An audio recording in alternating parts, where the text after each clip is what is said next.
नमस्कार दोस्तों।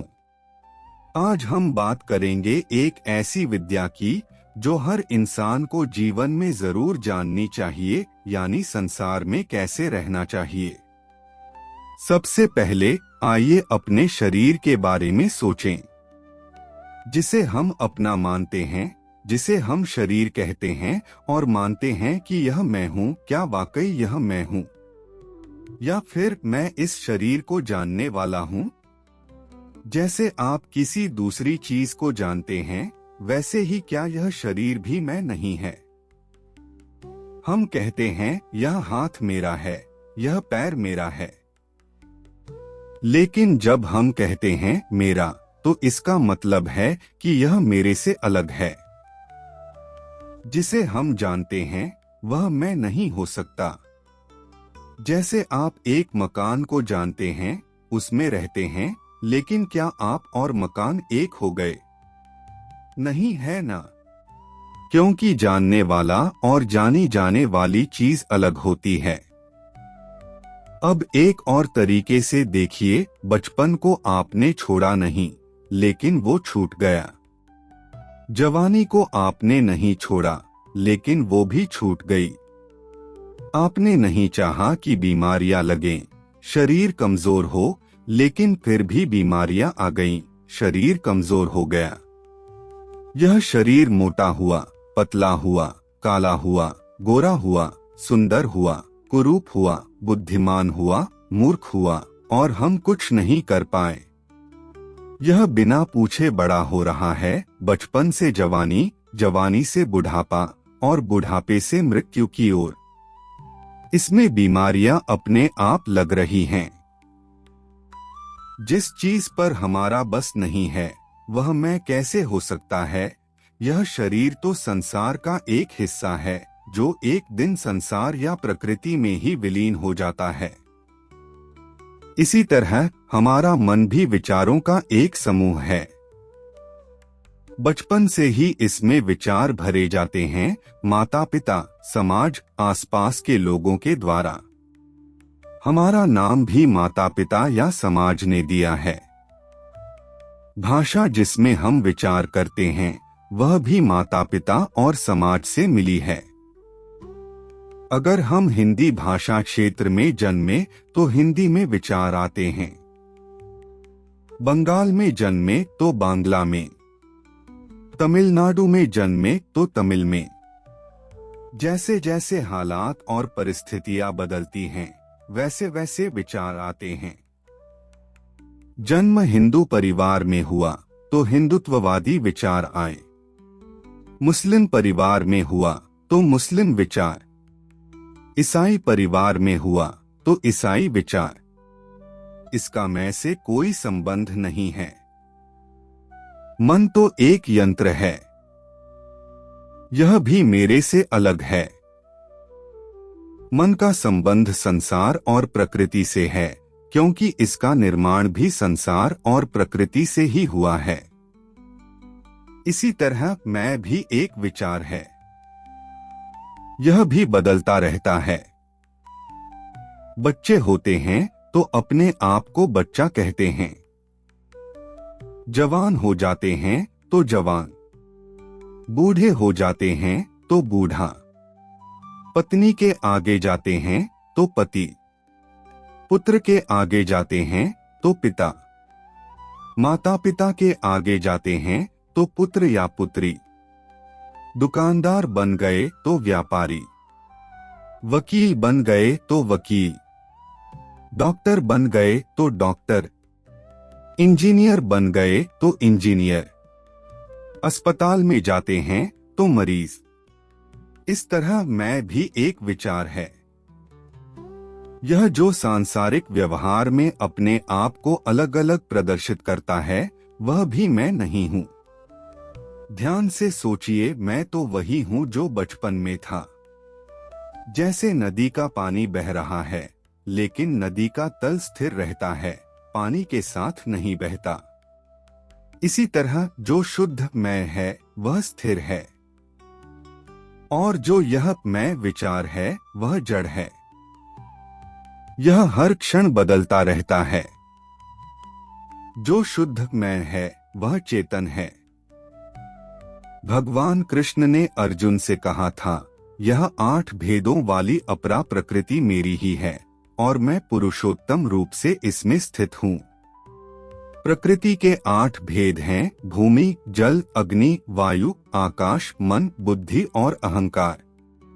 इस तरह हमारा 5 तत्वों से बना शरीर, मन, बुद्धि, अहंकार, यह सब प्रकृति में स्थित है और मैं इससे अलग हूँ। इसी को जान लेना अध्यात्म है। जो इस सच्चे मैं को समझ गया और इसमें स्थित हो गया, वह प्रकृति से परे चला गया, वही ज्ञानी है। ऐसे ज्ञानी पर इस प्रकृति में होने वाली घटनाओं, परिवर्तनों का कोई प्रभाव नहीं पड़ता। वह इनसे अलग अनुभव करता है और चेतन में स्थित हो जाता है। उसका न तो जन्म है, न मरना है, न सांसारिक घटनाओं जैसे बीमार होना, अमीर गरीब होना, अनपढ़ या पढ़ा लिखा होना, इज्जत प्रतिष्ठा होना या बदनामी होना का उस पर कोई असर नहीं होता। वह सब सांसारिक क्लेशों से छूट जाता है। संसार रहे या न रहे, अच्छा बुरा होता रहे, उस पर इसका कोई प्रभाव नहीं पड़ता। इस तरह वह ज्ञानी पुरुष सब सांसारिक बंधनों से छूट जाता है। यह संसार हमें अपने प्रारब्ध कर्मों के अनुसार मिला है। अनंत जन्मों में हमने किसी से लिया है, किसी को दिया है। अब याद नहीं, लेकिन यह कर सकते हैं कि उनकी सेवा कर दें। पुत्र रूप में माता पिता की सेवा कर दें, भाई बहन की सेवा कर दें, पत्नी को सुखपूर्वक रखें, बच्चों की परवरिश कर दें। जैसे एक दुकानदार के पास कुछ लोगों का देना है, कुछ लोगों से लेना है। अगर वह सोचता रहे कि सबका हिसाब बराबर हो जाएगा, तब दुकानदारी उठाऊंगा, तो कभी दुकानदारी उठ नहीं पाएगी। जिनसे लेना है वे आए या ना आए, लेकिन जिनका देना है उनका दे दें, तब दुकानदारी उठ जाएगी। इसलिए सबकी सेवा कर दो। जिसकी पैसे से हो सकती है और वह इसका हकदार है, उतना उसके लिए कर दे। जिसकी सेवा शरीर से हो सकती है, उसकी यथासंभव शरीर से सेवा कर दें। जिसकी सेवा बुद्धि से हो सकती है, उसकी बुद्धि से कर दें। और यह न माने कि यह सेवा मेरे द्वारा की जा रही है। अगर हम यह मानेंगे कि मैंने यह किया है और इसका फल यश के रूप में, पैसे के रूप में, प्रतिष्ठा के रूप में मुझे मिलना चाहिए, तो हम इस संसार से बंध जाएंगे। हमारा शरीर प्रकृति का है, मन, बुद्धि और अहंकार भी प्रकृति के हैं। तो प्रकृति ने प्रकृति की सेवा कर दी तो क्या हुआ? जैसे हम हाथ से शरीर पर खुजली कर लेते हैं, तो क्या हम हाथ का एहसान मानते हैं? नहीं ना। इसी तरह इस नश्वर शरीर से संसार की सेवा कर दें। यह जो प्राकृतिक पदार्थ हैं, ये भी हमारे नहीं हैं। जन्म से पहले हमारे नहीं थे और मरने के बाद भी हमारे नहीं रहेंगे। ध्यान से सोचो, इनमें हर पल परिवर्तन हो रहा है। हर पल ये पदार्थ विनाश की ओर जा रहे हैं। धरती से केले का पौधा बढ़ा, उस पर फल आया। हमने वह केला तोड़कर खा लिया, फिर वह हमारा शरीर बन गया। उसकी ऊर्जा हमारे शरीर ने इस्तेमाल कर ली और उसका वेस्ट मलमूत्र के रूप में बाहर निकाल दिया। अब देखिए, इस केले के उगने से लेकर मल बनने तक की प्रक्रिया में केवल परिवर्तन ही परिवर्तन है। इसी तरह सभी पदार्थ केवल एक परिवर्तनों का समूह है और कुछ भी नहीं है। वैज्ञानिकों ने पदार्थ के सूक्ष्म रूप परमाणु का अध्ययन करके यह साबित कर दिया है कि यह पदार्थ नहीं, ऊर्जा है। ऊर्जा का पुंज ही पदार्थ के रूप में हमें दिख रहा है।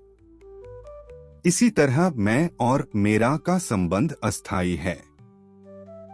यह जो कल किसी और का था, आज मुझे मेरा लगता है और कल किसी और का हो जाएगा। जब हम मैं और मेरा का त्याग कर देंगे, तभी सच्ची सुखी हो पाएंगे।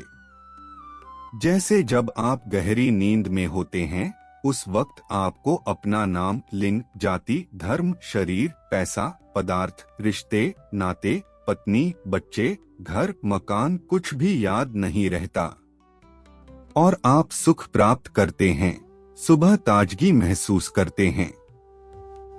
आप इन पदार्थों और शरीर को 24 घंटे भी बिना सोए भोग नहीं सकते। एक कहानी याद आती है। एक राजा था, उसे एक लड़की बहुत पसंद थी। एक दिन उसने देखा कि वह लड़की किसी पुरुष से मिल रही है। वे गले मिल रहे हैं। राजा को अपनी बेइज्जती लगी। उसने उन्हें गिरफ्तार करवाया, उनके वस्त्र उतार दिए और गले मिलाकर एक खंभे से बांध दिया। थोड़ी देर में ही उनके पसीने की बदबू आने लगी।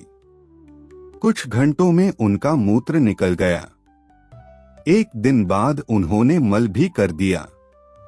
उसके कई घंटे बाद राजा ने उन्हें खोल दिया, वस्त्र पहनाए और भेज दिया।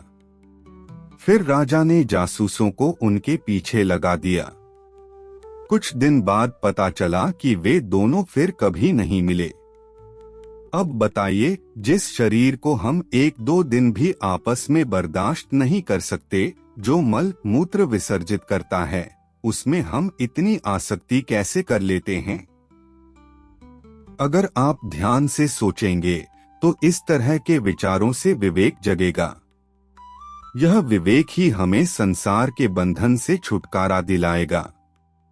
अगर आप यह सोचते हैं कि वन, जंगल या किसी आश्रम में चले जाएंगे, तो भी आपके मन में भोगों और संसार के संस्कार बने रहेंगे। भोगों के संस्कार रहते हुए अगर शरीर मर जाएगा, तो फिर एक नया शरीर मिल जाएगा।